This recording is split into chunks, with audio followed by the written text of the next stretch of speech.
Olá pessoal, boa noite, sejam todos. Olá pessoal, boa noite a todos, sejam todos muito bem-vindos a essa noite, essa live de hoje. Hoje a gente vai falar de um tema bastante interessante aí, que é os mecanismos de autossabotagem, né? Então, esse é um tema bastante oportuno, interessante, e a gente vai estar tratando desse tema hoje. Boa noite a todos, sejam todos muito bem-vindos, pessoal, todos que estão aí conosco nessa noite de hoje. Então, antes de falar um pouquinho dessa questão dos mecanismos de autossabotagem, né, gente, vamos entender, por exemplo, o que acontece do ponto de vista da manifestação, né? Então, a gente já falou aqui um pouquinho sobre as questões do experimento da fenda dupla, que o físico Erwin Schrödinger conduziu aí no final do século XIX e início do século XX, né? Em que ele demonstrou a dualidade matéria-onda, onda-matéria, né? Boa noite a todos, pessoal, sejam todos muito bem-vindos, tá? E aí, do ponto de vista da manifestação, esse experimento ele foi bastante interessante porque foi a maneira como o que hoje são chamados de ativistas quânticos, né? Eles conseguiram fazer essa dualidade da matéria e onda e a partir daí transferiram todos esses conceitos que a gente tem aí na física quântica, né, da mecânica quântica, para as questões aí da consciência humana. Então, a grande maioria das pessoas que trabalham aí com, tanto as pessoas que trabalham com essa parte da quântica aí, o professor Hélio Couto, tem algumas canalizadores também, né, tipo o Abraham Hicks, o próprio Cryon também, né, eles falam muito dessa questão e hoje o que era anteriormente uma coisa que era um tanto quanto fantástica, tá, hoje é um elemento bastante já usual, que é essa questão do colapso da função de onda, da gente manifestar na nossa vida e atrair para as nossas vidas aquilo que a gente deseja, né? Então, eu já falei algumas vezes aqui, a gente pode repetir, né, que é sempre importante, que o ser humano ele é destinado à grandeza. O ser humano é destinado a crescer em saltos. Então, não é assim lentamente, né, uma vida para você se desenvolver. Não é isso. O ser humano, na verdade, ele vem e vai desenvolvendo em saltos. Expande a consciência, salta, expande a consciência, salta, expande a consciência, salta. E assim vai acontecendo em todos os campos da vida. Esse é o movimento natural, que seria de se esperar. Porque nós somos deuses, né? O próprio Divino Mestre fala em algumas passagens dele que eles falam que se a gente entender a mensagem dele, a gente vai fazer tudo que ele fez e muito mais. Isso é cocriação com o universo, né? Então, a gente cocria a todo instante. Ou a gente cocria coisa boa, ou a gente cocria coisa que não é legal. Eu sempre falo aqui que o universo ele nos entrega aquilo que é o foco do nosso pensamento e do nosso sentimento. Ele não vai entregar o que a gente quer, ele vai entregar aquilo que é o foco do nosso pensamento e do nosso sentimento. Logicamente, se o seu pensamento está alinhado, se o seu desejo está alinhado com o seu pensamento e o seu sentimento, fica mais fácil aí de fazer de você colapsar a onda e transformar aquilo que você deseja em matéria, em manifestar no seu campo. Lembrando que essas manifestações, né, essa forma de pensamento que a gente constrói e tal, ela é construída a nível de sexta dimensão, né, gente? Que é a vontade, quando você está com vontade de algo, que é onde está localizado aí o seu corpo mental superior ou o seu corpo causal, que é o corpo da vontade. Então, logicamente, num processo natural aí, num processo de cocriação em condições normais, aí, de temperatura e pressão, de que tudo ocorra de uma maneira tranquila, você se expande e você se desenvolve na vida em saltos, se desenvolve em saltos, né, pessoal? Então, a gente precisa aí ter essa consciência, e sempre que a gente busca esse desenvolvimento, a gente procura melhorar essa nossa capacidade de cocriação, né, a gente vai passar por alguns elementos, e esses elementos são muito importantes aí. A gente já falou que, à luz da escala Hawkins, você começa a cocriar com o universo, começa a gerar poder, começa a atrair do universo aquilo que você deseja, a partir do momento que você começa a vibrar e atingir uma calibração da escala a nível do amor, que está lá a nível de 500, né? 10 elevado a 500, gratidão e da alegria, que são aí calibrações que você começa a cocriar. Quando você calibra tudo que está abaixo de 200, né, gente, até 200, você tá precisa gerar força, e você dissipa energia, e você não gera energia. Então, você tem muita dificuldade aí de estar cocriando com o universo quando você está calibrando na escala abaixo de 10 elevado a 200. Acima de 10 elevado a 200, você começa a gerar o poder, começa a gerar energia, e a partir daí você começa a atrair, a cocriar, aquilo que você deseja. Lembrando que o algoritmo da cocriação, da manifestação, é aquilo que a gente falou: pensar positivo, sentir positivo, agir positivo, soltar, aceitar e receber. Só que aí tem uma questão. Aí tem uma questão que é o tema da nossa live de hoje. Às vezes a pessoa pensa, sente, age, solta, mas carrega no seu inconsciente um mecanismo de autossabotagem. E o que é autossabotagem, gente? Autossabotagem é aquele elemento, é aquela questão que às vezes o pessoal chega em consultório e fala assim: ô Eric, na hora que eu começo, as coisas começam a caminhar, de repente algo acontece e tudo se desfaz. Ou na hora que eu estou quase pegando, algo acontece e eu perco. Ou uma oportunidade, ou uma promoção, ou uma empresa que se desfaz, ou um relacionamento amoroso que se desfaz. Sempre é a mesma história. Sempre é o mesmo tipo de problema, de questão. Ou seja, na hora que a pessoa está quase conseguindo, ou acabou de conseguir, algo acontece e aquilo que era objeto do desejo simplesmente se desfaz ou nem chega a manifestar, né? Está quase ali e não manifesta.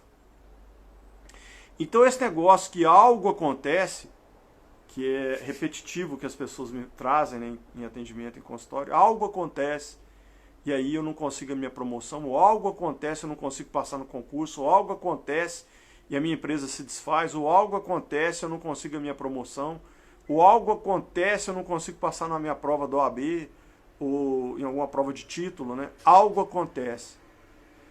Gente, esse algo acontece é o mecanismo de autossabotagem. E todos nós temos esse perigo de se autossabotar. É quando a gente recorta esse assunto e a gente tenta analisar ele com um pouco mais de profundidade, um pouco mais de abrangência, e a gente vai entender as causas do porquê que a autossabotagem acontece, então a gente vai investigar e tem alguns grupos de acontecimentos, né, que provocam, que disparam esse tipo de mecanismo. Então vamos começar por um que às vezes passa despercebido pela maioria das pessoas, né? E às vezes pode ter algum fundamento. Problemas de útero. O que são os problemas de útero que eu falo? Gestação com problema. Às vezes a criança foi rejeitada no útero. Logo depois que é concebida, a mãe descobre que está grávida. E por um motivo de não estar preparado, fora do momento e etc., às vezes ela própria rejeita o filho, ou o pai rejeita o filho, não aceita. E aí vai desde a simples rejeição, às vezes uma tentativa de aborto mal sucedida, ou bem sucedida, né, porque não aconteceu o aborto, então houve a tentativa, mas não teve sucesso. E esse ser vem para o plano com esse sentimento de rejeição. Isso fica gravado no seu inconsciente.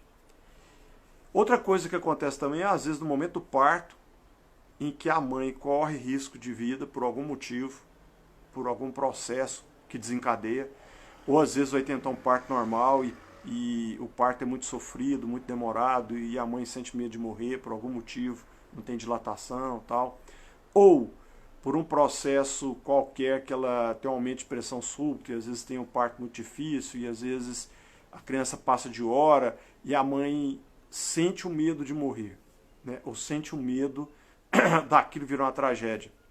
A criança é impressionada com isso também.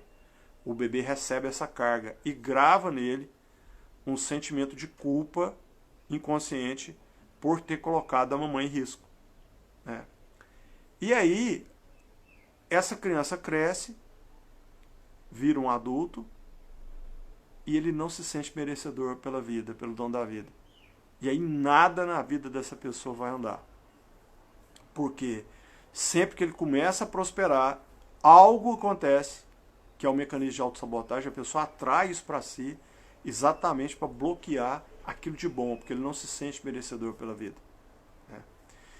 Então, gente, essa questão do útero é uma questão séria, não é aí a grande maioria dos casos que acontece, é uma minoria, mas acontece. Isso eu já tive vários casos em atendimento, que as pessoas se sabotam, e às vezes até atraem acidentes com lesão grave, né?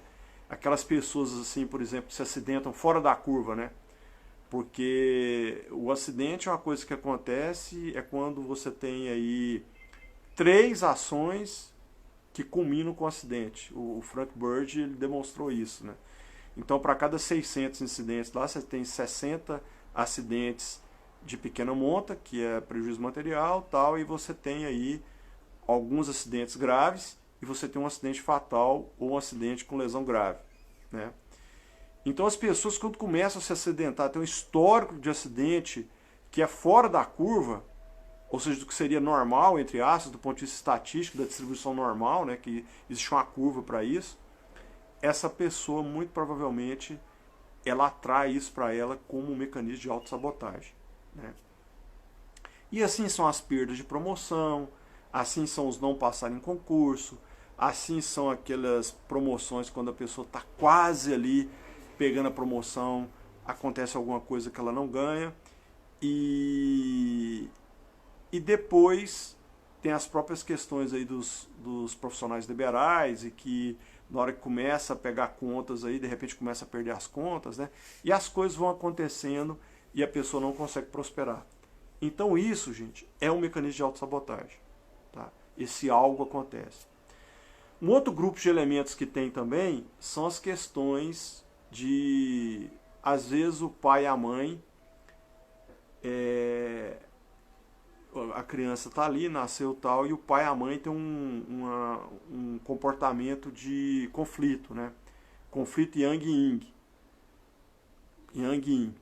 Então, esse conflito, ele se torna exacerbado, torna-se muito forte, e por algum motivo, a criança está vivenciando aquilo, e ela se sente culpada por aquela situação do pai e da mãe, né? Aquele conflito, porque geralmente acaba reverberando a criança porque ela está emaranhada com o pai e com a mãe. Então, esse tipo de coisa também gera mecanismo de não merecimento, gera o não merecimento da pessoa pelo dom da vida, porque ela não se sente merecedora da vida, por causa daquela situação do sistema dela, familiar, e aí essa pessoa desenvolve um mecanismo de autossabotagem pelo não merecimento. E isso também impacta sobremaneira a pessoa. Então, quando a pessoa chega lá na idade adulta, ela não entende por quê, né? Ama o pai, ama a mãe, de verdade, você faz o teste sinestésico que ela realmente ama e tem gratidão, mas não consegue atrair coisa boa por conta das questões do não merecimento. Então, é um elemento também que a gente precisa ficar atento, gente, essas questões da família, né? Pai e mãe, como é que foi essas questões, e fora as questões diretas aí, né? que às vezes são os maltratos, são os isolamentos, são as questões das rejeições, né? São dos abandonos, porque a criança precisa de receber amor e precisa receber atenção. Se falta amor ou se falta atenção, vai desenvolver algum problema e pode ser que tenha aí um sentimento de não merecimento atrelado, pelo dom da vida, pela vida. Aí isso vai se desenvolvendo, vai se cristalizando, cristalizando, cristalizando, e além da vida não andar, que é o não merecimento, vai chegando a um ponto aí por volta da maturidade, 45, 50 anos, aí começa a aparecer síndrome do pânico, depressão, fibromialgia, desgaste de coluna, desgaste de joelho, e todas aquelas questões, as tais de síndromes de intestino irritável e problemas lá de intestino, problema de gastrite, problema de úlcera, problema de esofagite, e vai desenvolvendo todas essas questões, porque tem um grupo de somatizações de doenças que elas são crônicas e que são produzidas a partir do não merecimento, tá? Ou da autodepreciação, ou da autopunição, porque da autodepreciação evolui para a autopunição, que evolui para a autocomiseração, e aí desenvolve toda essa problemática aí, que as pessoas não conseguem sair do círculo vicioso, né? E ficam no sofrimento eterno. E vocês lembram que eu falei aqui que o sofrimento é calcinático, é a depuração pelo fogo alquímico, que é a questão do ego. Então aí começa uma disputa entre a centelha e o ego, a pessoa está algo que ela não é, e aí vem toda aquela reverberação que a gente já falou aqui várias vezes, e que acaba que a pessoa não consegue, fica paralisada e não consegue co-criar com o universo, né? E às vezes, gente, eu faço a cabala de algumas pessoas, são cabalas fortíssimas. A numerologia da pessoa aponta assim, era para a pessoa estar bilionária. Bilionária. É cabala assim de Jeff Bezos, de Bill Gates, desse tipo de coisa, Steve Jobs, né? Só que, por causa dessas problemáticas que a pessoa tem, ela não consegue, a vida não anda. Por causa dos mecanismos de não merecimento, principalmente autossabotagem, né? Então esse grupo aí das questões de sistema familiar, pai e mãe, tem que ter um cuidado com isso, gente. Tem que fazer uma profunda análise. Eu falei um pouco disso na nossa última live aí, mas se você tiver qualquer diferença, por menor que seja, com pai e com mãe, tem que ser ressignificado. E não adianta ser só no consciente, gente. Tem que limpar na alma, porque a gente grava essas questões em 4 níveis, né? Primário, DNA, histórico da alma. Então tem que limpar lá na alma, porque isso é são backups como se você tivesse um backup do computador, outros nas nuvens, né? Vai gravando isso. Então tem que eliminar em todos esses HDs, vamos dizer, para que possa haver a ressignificação. Porque a autossabotagem, gente, ela vai de alguma maneira impactar na pessoa e não vai deixar que essa pessoa prospere. Aí em outros níveis, a gente tem um outro grupo de elementos aí que são os grupos dos sentimentos abaixo de 10 elevado a 200 da escala, né, Hawkes, que aí são as questões de dúvida, inseguranças, medos, culpas, vergonha e remorso, principalmente culpa, vergonha e remorso por algo que você tenha feito no passado ou sofrido, por ato ou omissão, né? A culpa e o remorso, ela gera sentimento de não merecimento. Oculto. Isso fica remoendo ali. Eu pego muito isso, gente. Questões, por exemplo, de pessoas que foram abusadas na infância, pessoas que sofreram violência na infância, pessoas que sofreram bullying na infância, pessoas que sofreram tratamento abusivo pelos pais, do ponto de vista de obrigar a ser algo que a pessoa não é, obrigar a fazer algo que a pessoa não quer fazer. E pego também questões de pessoas que às vezes cometeram aborto, às vezes fizeram alguma judiação para alguém, fizeram mal para alguém e carregam remorso e culpa por isso.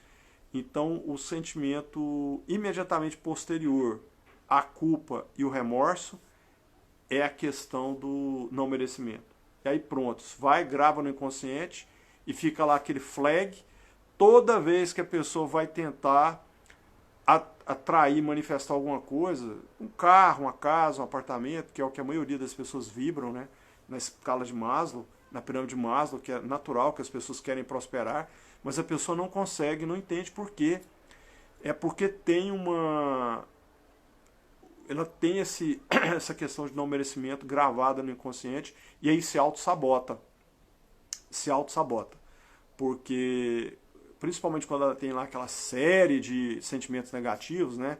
Aí tem raiva, tem rancor, odeia. Tem pessoa que chega no consultório, por exemplo, eu odeio fulano, porque eu nunca perdoei, e enche a boca para falar isso como se fosse um mérito da pessoa carregar um pacote de uma bagagem de rancor. Gente, o perdão não é para quem dá. O perdão não é para quem recebe, o perdão é para quem dá. É para você se livrar dessa onda. Porque toda vez que você fica vibrando nessa questão da mágoa, da raiva, do ódio, do rancor, ou mesmo da indiferença, né? Tem pessoas que chegam para mim e falam assim, eu estou sem falar com meu pai já tem 10 anos, ou 15 anos que eu não converso com meu pai. Porque meu pai traiu minha mãe e eu não converso com ele. Gente, o que tem a ver o seu pai trair com sua mãe ou sua mãe trair seu pai com você? Relacionamento com o filho, pai e mãe. Tem nada a ver. Relacionamento de pai e mãe tá aqui, escolheram estar juntos, escolheram viver aquela experiência, escolheram viver aquela vida, e o filho está aqui. Aí o filho, porque a mãe ou o pai traiu o pai ou teve um problema, aí para de conversar com o pai e com a mãe. Aí tome problema de não merecimento, aí a vida da pessoa não anda. Não anda, não vai para frente, não tem como. Aí não consegue prosperar financeiramente e profissionalmente. Às vezes, quando o problema, por exemplo, se um menino está com problema com o pai, ele não vai se relacionar amorosamente de maneira satisfatória. Se a menina é com a mãe, aí a vida financeira e profissional e amorosa não anda, não consegue ter um relacionamento satisfatório, entra num relacionamento, sai, entra no outro relacionamento, sai, num momento repetitivo. Por quê? Porque tem um não merecimento, né? Aí aquelas pessoas falam assim, eu tenho um dedo podre para mulher, eu tenho um dedo podre para homem. Por quê? Não merecimento. Aí atrai sempre aquela pessoa que é o contrário do que ela deseja, entre aspas, do que o consciente deseja. Mas porque o inconsciente tem que honrar aquele arquétipo, né? Aquele modelo que ela tem no inconsciente dela. E vai atrair sempre aquele tipo de homem, o homem sempre vai atrair aquele tipo de mulher. E não é que o universo manda, não, você atrai, né, gente? É uma questão que o universo não quer que a gente seja infeliz. O universo não quer que a gente seja miserável, não quer que a gente que tenha escassez na vida, que tenha esse tipo de coisa. O universo quer que a gente seja abundante, né? E ele falou lá em algum momento, ele falou assim, eu vim para que todos tenham vida e vida em abundância. Gente, abundância é abundância de tudo, é de dinheiro, é de comida, é de viagem, é de relacionamento saudável, né? Só que a gente fica preso nessa história que achar que para evoluir tem que sofrer. Não é isso. O todo não quer que a gente sofra. O todo quer que a gente devolva todo o amor que a gente recebeu ao longo das nossas N mais uma existências. E é difícil das pessoas perceberem isso, né? Porque aí entra as questões dos dogmas religiosos, e o dogma ele traz essa ideia de que o céu está ligado ao sofrimento, né? Que o céu está ligado à dor. Não é assim que funciona, muito pelo contrário. Você não vai ver nenhuma pessoa ascender que ela esteja infeliz. Nenhum deles ascendeu infeliz. Todos ascenderam estado de graça. Todos, sem exceção. Pode pegar na história e estudar. Não tem nenhum que ascendeu infeliz. E a gente tem que entender que a felicidade está lá em 10 elevado a 600 na escala, né? Não é nem 10 elevado a 500. Então essa história que para ganhar o céu tem que ser pobre, ou que tem que ser miserável, tem que sofrer, não existe isso. Não existe isso. O todo quer que a gente seja feliz, porque você não ascende se você não estiver feliz. Esse é que é o problema. Você tem que estar num nível de vibração compatível com a felicidade. Então, é uma questão, eu diria que é uma questão de engenharia, né? Não é nem uma questão espiritual. É uma questão pura e simplesmente matemática, vibracional, de frequência. Então, não adianta a gente achar que, eu preciso sofrer para poder ganhar o céu. Esquece, não existe isso. Não existe isso. Você ganha o céu quando você está na felicidade plena, e você tem que estar vibrando no amor, na gratidão e na alegria para chegar nesse estado que é o estado de Buda que a gente fala. E para isso precisa neutralizar o ego. E aí tem todo aquele trabalho de alquimia consciencial que a gente já falou e que a gente vai voltar depois. Numa outra live eu vou falar nisso de novo para que vocês possam entender como que o universo funciona. A gente precisa entender como que o universo funciona para a gente poder atuar, né, gente? Senão fica aquele negócio com coisa de maluco, porque um fala que você tem que sofrer, o outro fala que você tem que ser miserável, porque senão você nada disso, não existe isso, tá? E olha que eu li as escrituras, não tem nenhum lugar que ele falou isso, viu? Que precisa ser pobre para ganhar o céu. Ele nunca falou isso. Ele fala que você não pode ter apego, é diferente. E aí eu concordo plenamente, que se você tem apego na matéria, você abaixa a sua vibração. Mas em suma, então a gente falou aí da questão uterina, falamos das questões da criação, primeira e segunda infância, né? Relacionamento com papai e mamãe, falamos dos sentimentos de baixa vibração e de alta densidade, que são as questões da escala. E aí, pessoal, nós temos também o grupo das crenças limitantes, né? As crenças limitantes. E essas crenças limitantes são aquelas crenças que nos são colocadas, né? Não são impostas, que não são nossas, mas de tanta gente ouvir, acaba virando verdade. Tipo, dinheiro não cai do céu, dinheiro não dá em árvore, dinheiro é sujo, quem é rico não vai para o céu, todo rico é bandido, toda riqueza vem da desonestidade e N coisas, mais uma, né? Que vem dessas crenças. Ou a crença que o homem não presta, que mulher não presta, ou que o homem é perigoso, que mulher é perigosa. Isso vem e vai cristalizando na pessoa e vai implantando, né? Então isso vai criando, vai gerando uma crença, que é uma crença, por exemplo, que a vida é uma luta. Sempre você pergunta aí como é que tá, estamos aqui na luta, como se fosse uma coisa bacana falar que a vida é uma luta. E não é a luta, a vida é uma aventura, né, gente? E quando você testa isso no teste sinestésico, gente, 99% das pessoas falam que a vida é uma luta, que não é uma aventura. Você testa, a vida é uma aventura, passa. Ninguém acredita nisso. Todo mundo acredita que a vida é uma batalha, né? Aquele negócio sofrido, bastante calcinate, bastante fogo alquímico, né? Passa pelo sofrimento. A pessoa não se sente merecedora de ser leve, ser alegre, ser feliz. Quantas pessoas vocês acham que acorda de manhã, olha para a janela e vê o sol, gente, e agradece? O sol pode contar no dedo de uma mão. Pode contar no dedo de uma mão. As pessoas nem sabem que o sol nasceu de novo, né? Não sabem. Entra naquela roda viva, tal, aquela coisa assim, sofrida, né? Aquele sofrimento contínuo, aquela coisa só sofrer, calcinate, fogo alquímico. E a gente tem que entender que para poder co-criar, tem que sair desse negócio. Tem que alterar a vibração. Então, gente, os mecanismos de sabotagem, eles atuam em todos esses níveis que a gente falou aqui, né? Então você tem toda uma parte de... Aí você pode me perguntar, Eric, e as questões de vidas passadas? Tem. 0, qualquer coisa por cento. 0, qualquer coisa por cento. A grande maioria dos problemas e das questões de autossabotagem a gente constrói aqui mesmo, com as nossas próprias mãos. A gente é que atrai isso pra gente, tá? E a gente não consegue sair, porque vai pro inconsciente e aí acabou. Fica perdido no abismo do inconsciente. E a gente sabe que o inconsciente é um abismo realmente, né, de pensamentos, de sentimentos e de vontades frustradas e etc, né, que estão gravadas aí no nosso perispírito, no ego, né, que é o corpo astral, mental e causal. Então, gente, essas questões aí têm que ser trabalhadas. E aí, como que você percebe isso? Através do autoconhecimento. Por isso que o estudo das leis do universo, o estudo da alquimia consciencial, o estudo de como o universo funciona é importante. Para a gente entender, pega essa referência, a gente precisa entender e ter a consciência de como é que nós estamos em relação a isso. Porque é uma referência.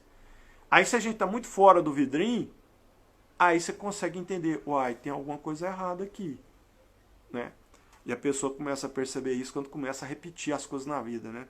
Repete uma vez, 2 vezes, 3 vezes, camarada chega igual eu cheguei já nos 50 anos e tal, você olha para trás, gente, mas parece que eu estou vendo, vai acontecer de novo do mesmo jeitinho? Vai acontecer de novo do mesmo jeitinho. Por quê? Eric, você não aprendeu. A questão da repetição traz aprendizado. Então, enquanto você não aprende, você continua atraindo situações que são similares, até você aprender para poder passar de fase, igual um videogame, né, gente? Só que esse é o jogo da vida. E funciona, é lógico, a gente está fazendo aqui do momento, a gente está passando aqui por um momento de, falando de uma maneira mais simplista para ser didático, né? Mas é uma questão que eu vou te contar, viu? Professor, pode dar um exemplo aí de crenças limitantes de vidas passadas? Às vezes você, numa determinada vida, você fez muito mal para as pessoas. Muito mal para as pessoas. Abusou da sua força, tá? Isso fica gravado no seu campo. E quando você vem em outras existências, você traz isso, ou pode trazer no processo repetitivo, ou traz como um freio, para que você não possa cometer de novo o mesmo erro. Então isso às vezes pode afetar. Quem trabalha muito com isso é a apometria quântica, que ela vai na janela búdica, né, isola a janela búdica daquela existência tal, onde o seu ego está, daquela existência, que é o seu corpo astral, mental e causal daquela existência, e atua na correção daquele problema para poder resolver um problema nessa existência. Então quem trabalha muito bem isso aí é o pessoal da apometria e alguns hipnoterapeutas de vidas passadas. Aí tem que ter um cuidado com isso, porque é um negócio muito sério a hipnose, né? Principalmente de regressão. A pessoa tem que ser muito habilitada, muito capacitada, tem que estudar muito para poder fazer isso, porque é igual abrir a caixa de Pandora. Você acessa um negócio desse, dependendo da maneira como você acessa, pode ser muito perigoso para a existência atual. Então tem que ter um cuidado muito grande com isso. E a equipe de apometria geralmente trabalham várias pessoas com visão remota, um coordenando, um doutrinador, né? Então é um pouco mais seguro. Mas a pessoa fazer esse processo de regressão sozinha é um negócio que demanda cuidado. Tem que ser muito bom, tem que ter muita certeza do que está fazendo, muita segurança, né? Então, essa questão do... Mas é a minoria, tá, gente? É muito pequeno as questões de não merecimento, de autossabotagem provocada por eventos de vidas passadas. A grande maioria, aí, 99,99%, é daqui mesmo, é dessa existência, tá? Então, continuando, como é que a gente faz para localizar esse tipo de coisa? Então a primeira coisa, em algum momento você vai sentir que sua vida não está legal. Ela não está andando do jeito que deveria. Isso é um sinal, é um flag. Já é um sinalizador que você está com o seu processo de expansão da consciência começando a se desenvolver. Porque você começa a avaliar de uma maneira sistêmica, você começa a ver que algo e sentir que algo está errado. Às vezes você não sabe nem o que é, mas você sente que alguma coisa não está legal. Aí na hora que você começa a estudar, e você começa a analisar, e começa a entender como o universo funciona, e as suas leis, como que elas operam na gente, aí você começa a detectar os possíveis desvios. E aí você começa a isolar isso, é como se fosse um míssil teleguiado, você começa a enxergar. E aí na hora que você busca, vem à tona. É aquela história que o mestre falava lá, bater e abrir-vos-á, né? É dessa maneira. Porque na hora que você faz a pergunta, o universo responde. Responde mesmo, gente. Responde mesmo. Podem testar, viu? Sempre que você coloca uma pergunta para o universo, ele vai te responder. Porque aí responde mesmo. A sua centelha, ela quer te guiar. Ela conhece todas as suas realidades, infinitas realidades alternativas, e sempre quer te colocar naquela que é para o seu bem maior. E a gente só não anda melhor porque a gente teme em seguir o ego, teme em seguir o instinto, e aí a gente se lasca, né? Então, o instinto, gente, ele é bom para questões de sobrevivência. Ele foi colocado na gente para a gente poder sobreviver, porque esse planeta aqui é um planeta hostil, o clima é hostil, tem bicho, tem animal selvagem, né? tem questões de violência, tem as questões da própria natureza que é muito hostil. Então o instinto é para manter a gente vivo, porque se a gente não tiver o instinto, aí você morre, né? Não tem como. Mas na hora que o inconsciente começa a interferir nas questões das tomadas de decisão e nas escolhas, aí começa a gerar problema, porque o melhor conselheiro é a centelha. Então, na hora que você começa a aumentar o seu autoconhecimento e você começa a expandir a consciência, aí você consegue enxergar os mecanismos de autossabotagem. Aí fica claro, você enxerga claramente. Depois eu já tive várias pessoas no curso aí que estão falando, nossa, eu me comportava desse jeito, eu vi que eu estava errado e agora eu tenho que mudar, eu já mudei, já melhorei. Então tem gente aí que estava com venda parada, pessoal. Já teve testemunho já de gente que estava com venda parada dentro da pandemia e agora multiplicou e está vendendo mais na pandemia do que antes da pandemia, por causa da expansão da consciência. Então vocês vejam o tanto que isso é importante. O tanto que isso é importante. Tá? Então, pessoal, essa questão aí dos mecanismos de autossabotagem é uma coisa dura, mas infelizmente a gente faz isso conosco mesmo, né? A gente faz isso com a gente mesmo. Então é preciso que a gente aumente o nível do autoconhecimento, né? Aumente a expansão da nossa consciência. Na hora que você começa a aumentar essa visão, aumentar essa consciência, aí você começa a detectar e enxergar coisas que antes você não enxergava. E é o caminho para você botar o trem nos trilhos de novo e conseguir fazer sua evolução em todos os campos da vida. Você pode buscar terapia, porque a terapia te ajuda nesse processo do autoconhecimento, né? Lembrando que o terapeuta só consegue levar a pessoa até onde ele já foi, ele não consegue levar além. Por isso que às vezes um terapeuta traz um determinado resultado e outro terapeuta traz outro resultado. Então isso é importante, porque existe aquela questão do limite até onde a pessoa foi, né?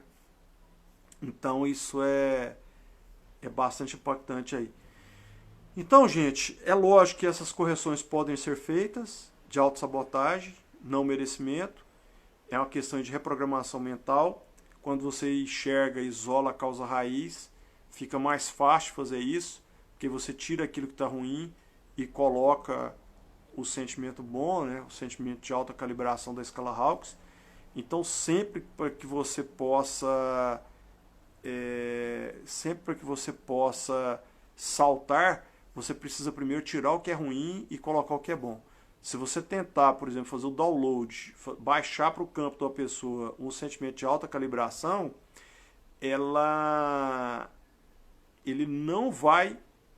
esse comando de ativação não vai ser efetivado se não for retirado o que está bloqueando, entendeu, pessoal? Então não adianta. Então tem que primeiro retirar o que está atrapalhando, o que está travando, para depois sim você fazer a ativação energética. Então essa é uma questão que a gente tem que ter muito cuidado, principalmente o pessoal que está estudando até que é aí, que eu estou vendo que tem muitos alunos nossos aí hoje na live. É preciso realmente que você tenha essa disciplina de primeiro buscar e tirar os sentimentos negativos, né, aqueles sentimentos de baixa calibração, para depois você conseguir realizar a ativação. E isso é muito, muito importante aí. Ok, pessoal? Então seria isso. As questões de autossabotagem aí estão voltadas para isso. Então, nós estamos aí, vimos que tem as questões de útero, as questões de família, as questões dos sentimentos negativos, as questões das crenças limitantes, né? Que nós temos aí essas coisas que são implantadas, que não são nossas, às vezes chipadas, que é quando às vezes alguém fala alguma coisa para você com muita ênfase e aquilo fica gravado no seu inconsciente. Às vezes um pai ou uma mãe vira para o filho e fala, você é burro, acabou. Aquilo ali gravou e ele vai se enxergar e no inconsciente dele ele vai entender que ele é burro de verdade. E aí acabou, e só com terapia realmente, com comando para retirar um negócio desse, ou ele tomar a consciência disso e conseguir ressignificar, né, pessoal? Que também acontece isso. Mas em suma é isso, né, pessoal?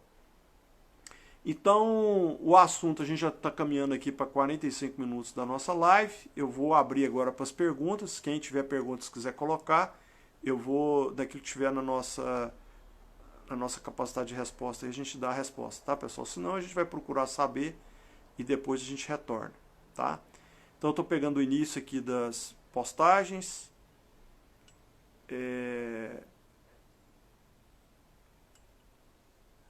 Pedir que vocês tenham só um pouquinho de paciência aí para que eu possa localizar aqui as perguntas.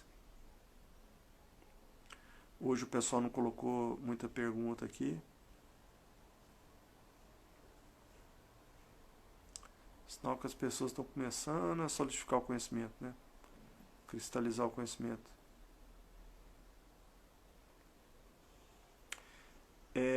A colega aqui colocou: meu irmão tinha 3 meses quando a minha mãe engravidou de mim. Essa foi a primeira rejeição. Depois o fato de ser mulher, pois meu pai não queria filhas, sempre fui a preterida. Então, é preciso trabalhar isso, viu? Porque isso grava e aí você se sente não merecedora, pode ter um mecanismo de autossabotagem por conta disso aí. É preciso trabalhar para ressignificar isso.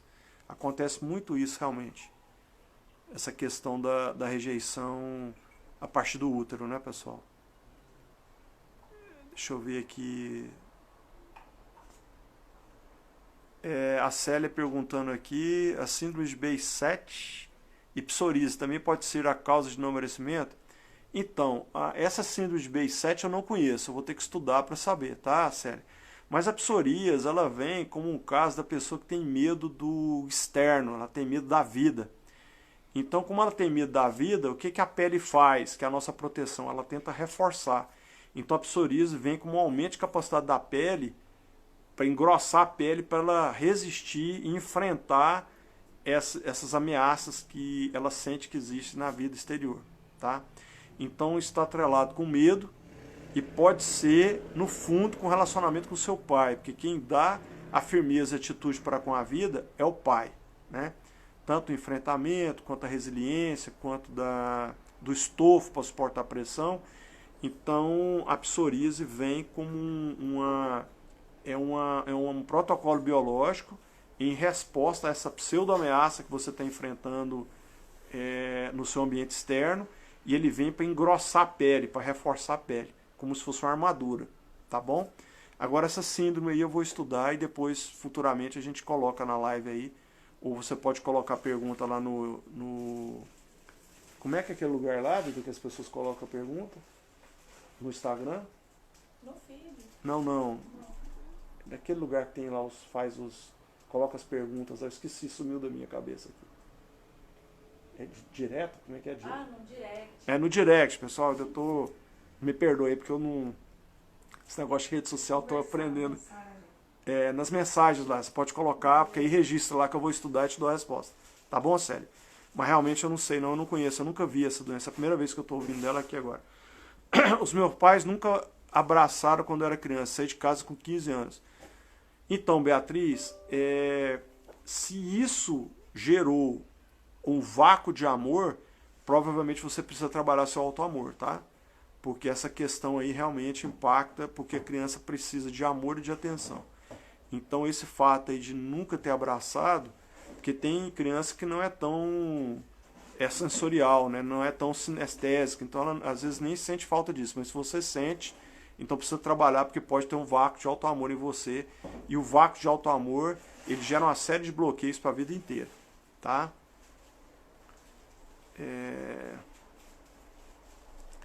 A Ana perguntando: quando você tenta ficar bem com uma pessoa que tem essa falta de merecimento, como se pode ajudar esse parceiro?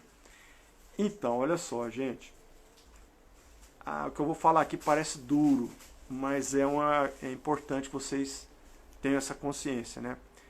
O processo de evolução e de expansão, gente, ele é único, personalíssimo, tá? Então você não consegue fazer ninguém expandir a consciência. Você não consegue alçar ninguém para crescer junto contigo. Você não consegue fazer isso. O que acontece na maioria das vezes é que você pode expandir a sua consciência e no seu processo de expansão vai haver uma reverberação no campo do seu parceiro e ele vai acordar também e ele vai querer ir junto. Mas se a pessoa não quiser, Não tem como, tá? É preciso que a pessoa enxergue isso, que vinha um mínimo de luz, né? Para que a pessoa possa enxergar que ela precisa e que ela pode fazer essa busca para que ela possa buscar. Porque essa busca, gente, da expansão é uma busca dura, solitária, tá? Individual e personalíssima. Então, acontece um processo muito interessante quando as pessoas começam a ascender e começam a expandir a consciência, que primeiro, amigos se afastam, tá? Porque não coaduna, a energia fica diferente, então acontece de afastar. Casais se separam, porque um começa a ascender, começa a se desenvolver e o outro fica para trás e não quer ir junto. Então chega um momento que as energias ficam tão diferentes que há uma separação energética, então separa mesmo, tá? E a outra coisa também são os hábitos. Então você começa a mudar os seus hábitos e determinadas coisas que você fazia antes, você deixa de fazer, ou busca outras coisas, outros tipos de hobby, outros tipos de diversão. E é um processo muito sofrido, porque é solitário. E não tem como, gente, é um processo individual e personalíssimo. As duas pessoas não passam da mesma maneira. Ok? Então, a única coisa que você pode enviar para o seu parceiro é amor incondicional, para que esse amor ajude a levar o nível de energia dele, tá bom? E dar o exemplo. E no momento que a sua energia vai subindo, automaticamente começa a contaminar o campo dele positivamente. E vai chegar um momento que às vezes pode gerar um nível crítico de energia que pode ser que ele queira também fazer o salto, tá? Mas é um processo personalíssimo, não tem como você fazer pelo outro.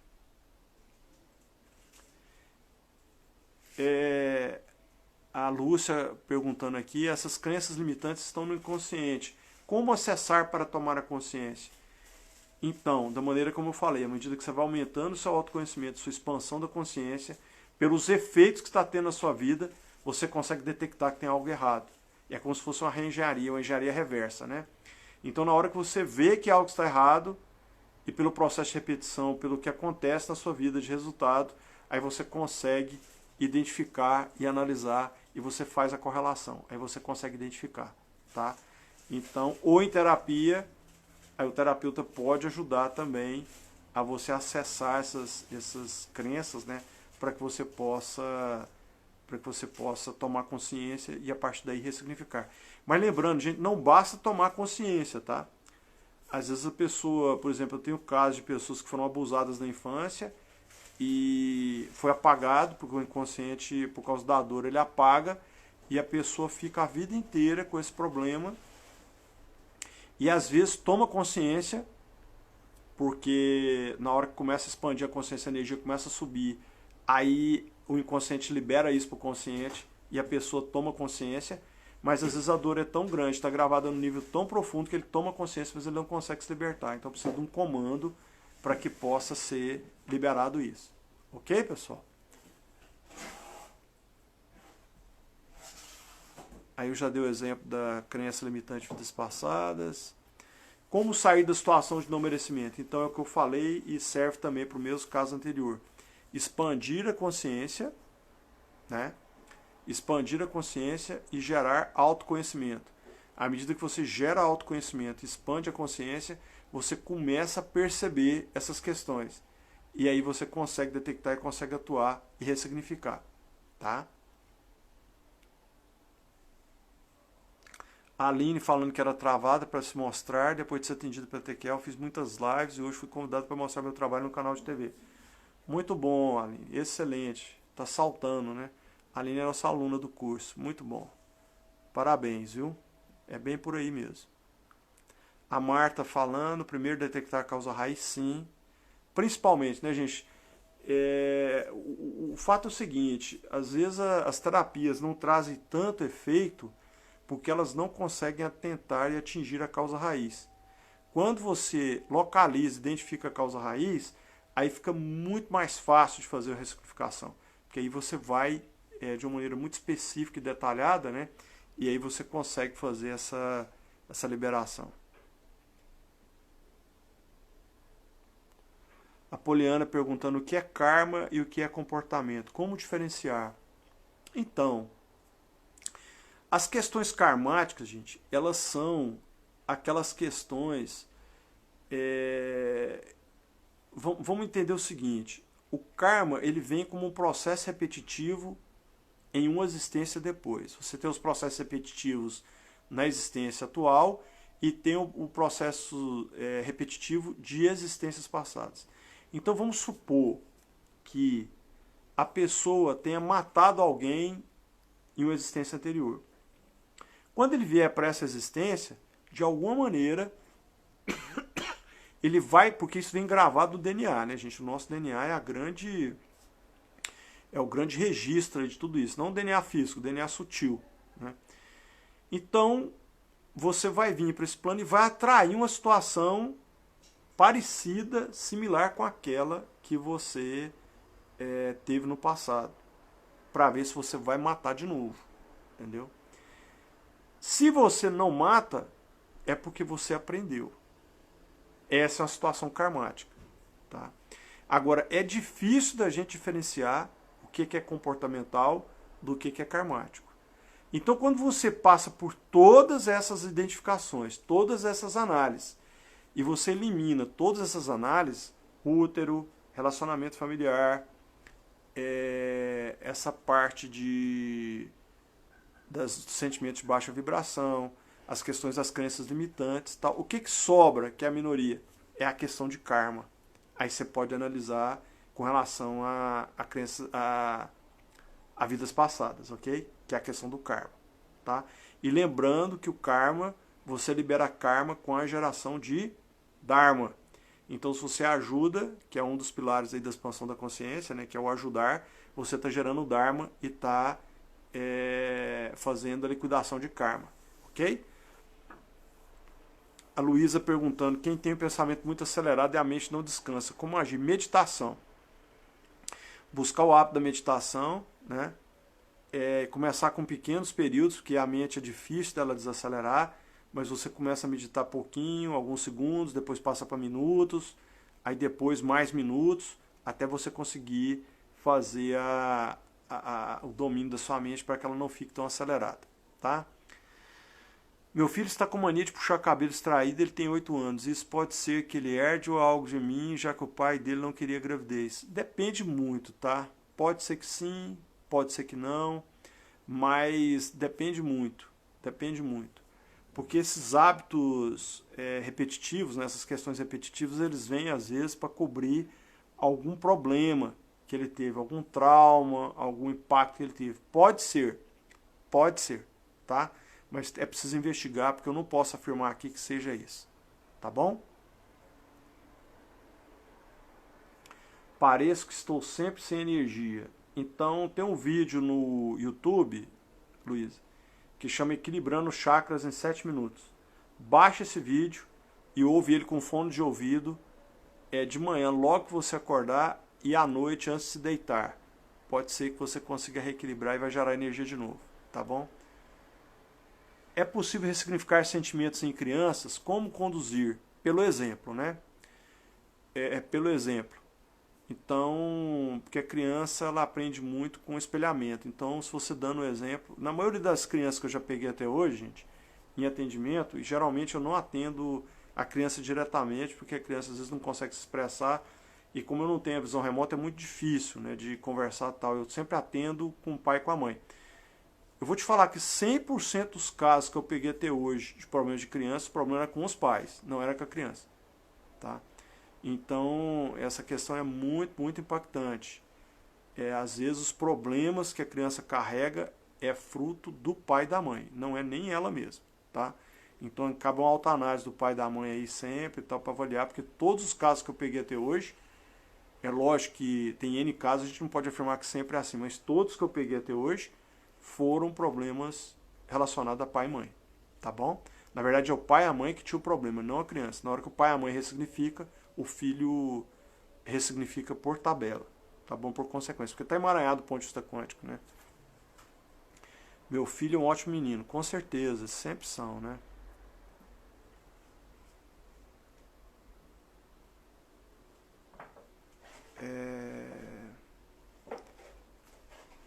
Renata falando direct, é isso mesmo, Renata, é porque eu ainda tenho uma vovozinha aqui, dificuldade com esses negócios de rede social.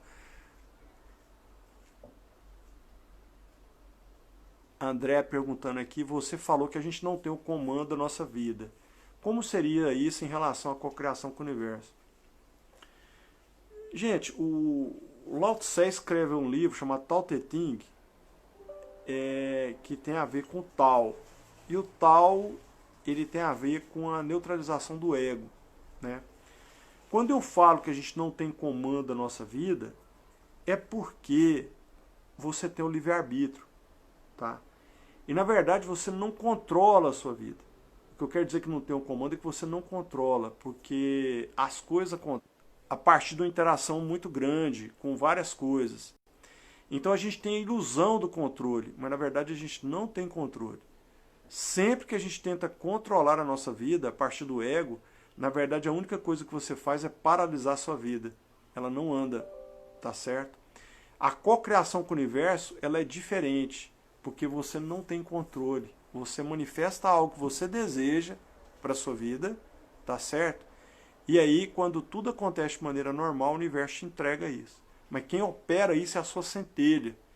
E opera num nível de frequência muito superior ao nível do inconsciente, ao nível do ego. Então, André, na verdade, não é que a gente não tem o comando. A gente pode sim querer as coisas para a nossa vida, mas a gente não tem como controlar isso. É isso que eu quero dizer. Sempre que a gente tenta controlar, a gente realmente se perde, porque não há controle, a gente não tem controle, tá? E você percebe isso, como eu percebi no meu problema lá, que a cirurgia que eu tive que fazer, que na hora que veio o problema eu simplesmente não tive controle nenhum, as coisas foram acontecendo como um turbilhão, e no final acabou que a centelha guiou e deu tudo certo, mas eu não tive controle nenhum. Mas porque a gente não tem mesmo. Isso só foi a constatação, né? Então é isso que eu quis dizer, tá bom, André? Meu livro é ótimo, meu filho é um ótimo menino, mas tem problema, ele faz tudo para ser aceito. Então, essa questão aqui, ó, o menino fazer tudo para ser aceito, é porque está havendo um desequilíbrio com relação à criação dele.